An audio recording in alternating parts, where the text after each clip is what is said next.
Je suis maître Patrick Tambwengoï, avocat de profession, mais également acteur de la société civile, dans laquelle j'assume les fonctions de secrétaire exécutif national de la Ligue des électeurs, qui est une ONG qui existe depuis le 30 avril 1990 et qui travaille dans la promotion de la culture électorale, les valeurs démocratiques telles que les élections et autres, la bonne gouvernance ainsi que les droits de l'homme. La Ligue des électeurs est aussi membre de la Fédération internationale des ligues des droits de l'homme, FIDH en sigle. Et nous sommes trois organisations membres de la FIDH en RDC, le groupe Lotus ainsi que la ZADO, et avec lesquels nous travaillons dans le cadre des droits de l'homme. La Ligue des électeurs fait partie de plusieurs autres plateformes comme la Coalition congolaise pour la justice transitionnelle, la CCJT, et tant d'autres encore, et notamment la synergie de missions d'observation citoyenne des élections, qui a la CIMOCEL en sigle, qui a déployé le 30 décembre 2018 près de 20 000 observateurs. C'était la deuxième mission d'observation la plus importante, après celle de la SINCO. Et depuis quelques mois, la Ligue des électeurs, à travers ma personne, assure la coordination nationale de la CIMOCEL. Donc voilà un petit peu une brève présentation. En tant qu'acteur de la société civile, donner sa position, ce serait peut-être trop dire, mais il est vrai que on en arrive à...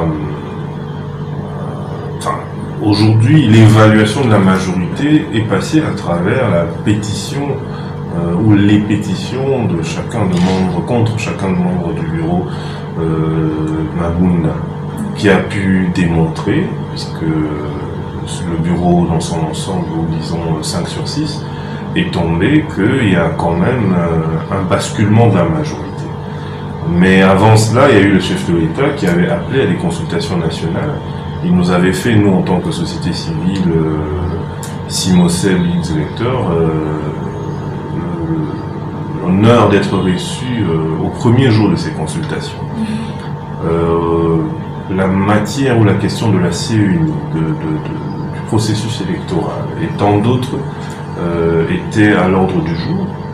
Nous avions présenté au chef de l'État ce document que j'ai devant moi, le référentiel commun de la société civile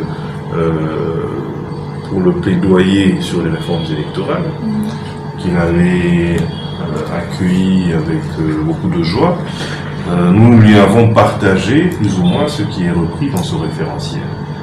La plus grande préoccupation de la société civile est de voir notamment la CENI être dépolitisée, c'est-à-dire qu'il n'y ait pas au sein de la CENI, en termes de bureau ou de plénière, des représentants des politiques. Cela dans le souci de renforcer le caractère apolitique, de renforcer le caractère citoyen de cette institution. Parce que, comme vous le savez, sur le format actuel de la loi actuelle, sur les 13 membres, c'est-à-dire bureau plus plénière, la majorité des membres sont des politiques, la société civile n'ayant que 3. Et le président, Nanga, était là, mais c'était presque comme une étiquette, parce que dépourvu des plus grandes attributions qui revenaient plus au vice-président de l'époque, M. Norbert Machengezi. Donc, on a estimé qu'il y avait beaucoup à refaire dans la loi organique de la CENI, et ainsi que dans les lois subséquentes sur les élections, pour améliorer le cadre juridique qui devrait nous conduire aux élections de 2023.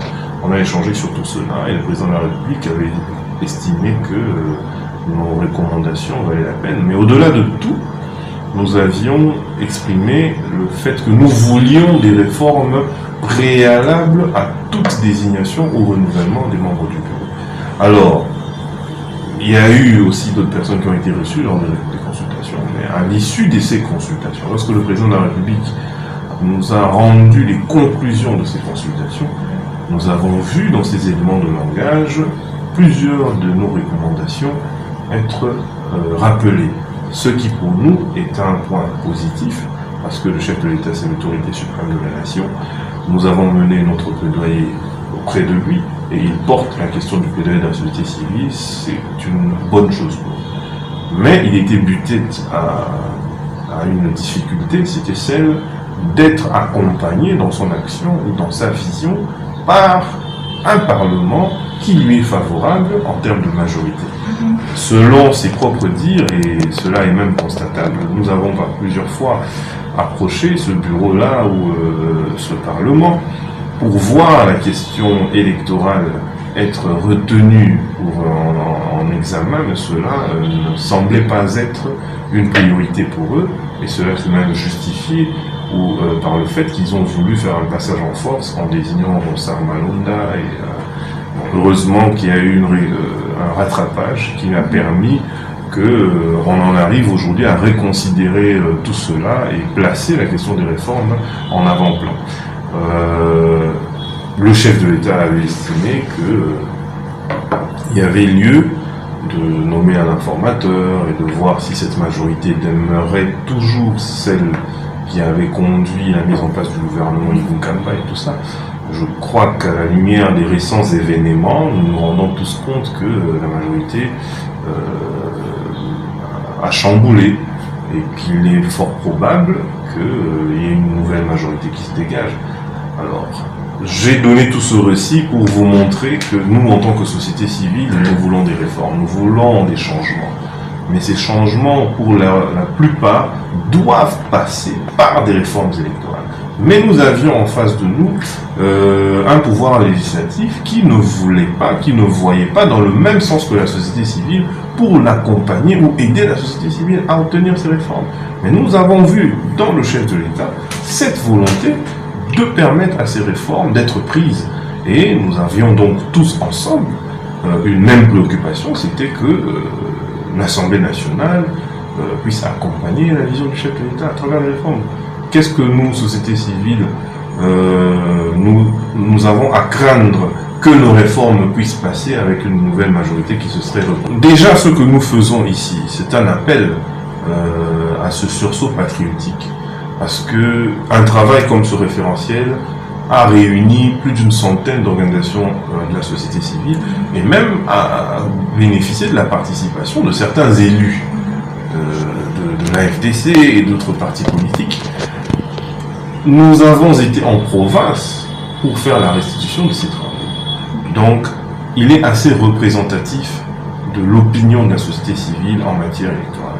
Alors, ce que nous faisons, passer dans les médias, encourager les députés à prendre la question des réformes au sérieux et à réellement examiner, parce que nous n'avons plus beaucoup de temps. Cette législature, les 2 années de cette législature, a passé beaucoup de temps dans des querelles inutiles. Aujourd'hui qu'il va y avoir cette nouvelle majorité, un nouveau bureau, je crois qu'il y a beaucoup de dossiers qui traînent dans les tiroirs, qu'on évalue lesquels sont prioritaires, et nous estimons que dans l'ordre de priorité, la matière électorale, la matière concernant la loi organique sur la CENI et les autres sont prioritaires. Et nous espérons que, aussitôt que le nouveau bureau sera mis en place, il va y avoir une session extraordinaire qui mettra cette question à l'examen. Et c'est à travers cette occasion que vous me donnez, que je lance cet appel aux élus du peuple pour avoir à partager la même préoccupation que la société civile, que le chef de l'État, pour améliorer le cadre juridique qui doit nous conduire vers des élections transparentes, apaisées. C'est maintenant qu'on doit se pencher sur la question. Il est vrai que ce n'est pas facile pour un camp politique, une formation politique qui a régné, gouverné, géré le pays pendant plus de 18 ans, de se retrouver en train de perdre un peu le contrôle des rênes du pouvoir. Ce n'est pas facile. Mais en tant qu'acteur de la société civile qui défend les valeurs démocratiques, je considère, je pense et je crois que dans une démocratie, même la minorité a son mot à dire. Et c'est une bonne expérience démocratique que nous connaissons. Il est certes déplorable de voir des actes de violence et de barbarie qui sont à condamner. Nous disons être la République démocratique du Congo. Donc nous devons vivre et prôner les valeurs de démocratie. que le meilleur gagne et que celui qui a perdu, si c'est parce qu'il lui est reproché un certain comportement, qu'il s'améliore en vue de revenir vers ses électeurs et présenter une nouvelle vision, une nouvelle façon de faire les choses ou de vouloir faire les choses. Et je pense que nous gagnerons en faisant vivre la démocratie. J'ai apprécié que le bureau du doyen d'âge ait garanti le droit de la défense, le droit de la défense de chaque membre du bureau pour lequel on avait adressé une pétition.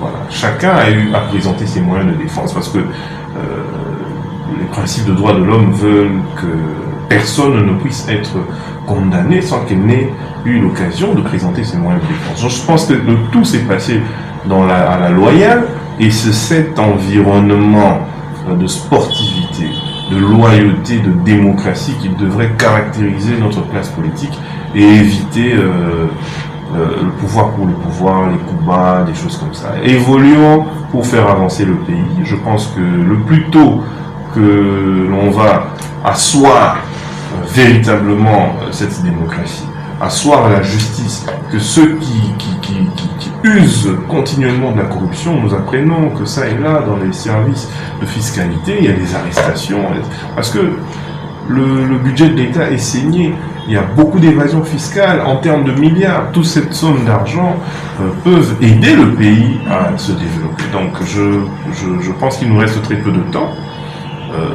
et beaucoup à faire. Donc la sagesse et l'intelligence devront travailler de manière à ce qu'on puisse pallier au plus pressé et apporter des solutions à impact visible au sein de nos populations, de la société, et espérer qu'avec le temps on fera encore mieux.